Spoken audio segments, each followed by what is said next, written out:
बिस्मिल्लाहिर्रहमानिर्रहीम। हल्का N114 PP 138 PP 139 और PP 140 की आवाम मुतवजा होवे। पाकिस्तान तहरीक इंसाफ के नामजद उम्मीदवार चौधरी अरशद अली मंडा उन्हों का इंतहाबी निशान कमल का फुल है।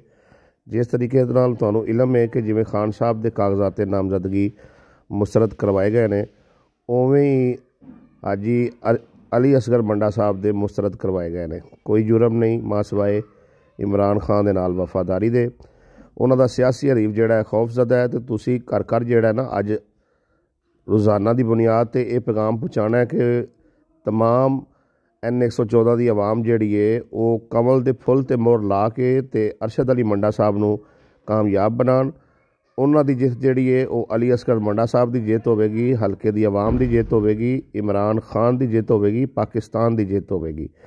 लिहाजा अपने और अपने बच्चों के बेहतर मुस्तकबल वास्ते अज ही अरशद अली मंडा साहब नूं जिताओ ते कमल के फुल ते मोहर लाओ। यह बैलेट पेपर ते निशान